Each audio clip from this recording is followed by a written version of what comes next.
Welcome, dear listener. Tonight, we drift into a forgotten village, far away in place and time, where stone homes leaned close like old friends and life moved with the pace of baking bread and the rise of morning mist.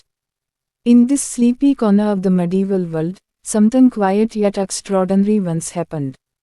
A tale so gentle, it barely made a whisper across the pages of history, but tonight, we will breathe life into it again, together.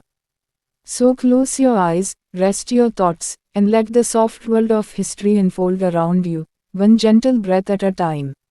In the mid-Thermal century, nestled between low green hills and silver streams, there was a small village of cobblestone paths and thatched rooftops, deep within what is now southern France. The village was called Lyon. It was known only to traders, pilgrims, and those who tended to their goats in silence. Life was simple. The morning bell tolled from a stone chapel, calling villagers not to prayer, but to rhythm, a rhythm of tending, planting, baking, weaving. And among the many animals of the village, there was one pig, not too large, not too lean, who wandered freely, her name softly spoken, Prunelle. She had soft pink hairs like curled parchment, and a nose always coated in dust. She belonged to no one in particular but was fed by everyone. She had a habit of wandering, softly sniffing beneath stone walls and fig trees, often laying in the shade of an old baker's porch, waiting for fallen crusts. One morning, the ground trembled. Not fiercely, just a quiet groan, like the earth shifting in its sleep. A low rumble, then stillness. At first, no one noticed. A pot rolled, a chicken squawked, but deep beneath, old stones had cracked. The village, so modest and unassuming, sat atop a vein of unrest.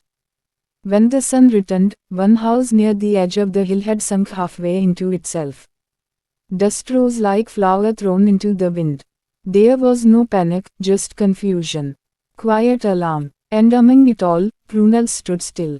She sniffed the air. The earth was strange beneath her hooves. She wandered toward the quiet ruin. Not many saw her go. The house had belonged to Mère Eloise, a grandmother known not for her words, but her warm barley soup and the soft scarves she knitted for winter. She lived alone, but she was never lonely. Children brought her plums, and travelers rested on her step. After the quake, no one had seen her. It was assumed, gently, silently, that she was no longer among the living. The villagers prayed softly and turned to the work of rebuilding. No one disturbed the rubble. But Prunelle returned each day. She nudged, scraped, and sniffed. She dug with slow persistence, not frantically, but with quiet focus, as if she remembered a smell, or a feeling, or perhaps a crust of bread once given. She did not give up. Days passed. The rubble sank in on itself. People assumed the past had settled. But one morning, under gentle sunlight, Prunelle returned again. Her hooves tapped softly, her snout brushed the soil. And then, without fanfare, she paused. Beneath her dusty nose, between broken slates of roof tile, a hand, a human hand, was barely visible. Pale, wrinkled, still. It wasn't horror that followed, but a stillness. A sacred quiet. The villagers, hearing Prunelle's low grunt, approached and saw what she had uncovered. With great care, they pulled the stones away, layer by layer, like turning back the pages of an old, nearly forgotten book. Mère Eloise was there, alive. She had survived in a small hollow beneath her hearthstone, cushioned by an old wool blanket and a half-filled pot of lentils. She was weak, but she smiled.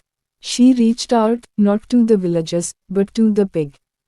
So the village healed, not all at once, but slowly, as it always had.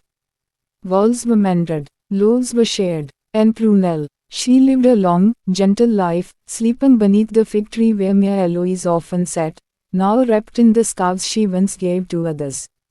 And though no songs were written, no carvings made, Prunelle's story lingered like the scent of warm bread on a cold evening. And now, as you rest, know that sometimes, the smallest creatures carry the quietest miracles. Let your thoughts soften, like soil after spring rain, and drift, gently, into your own stillness. Good night.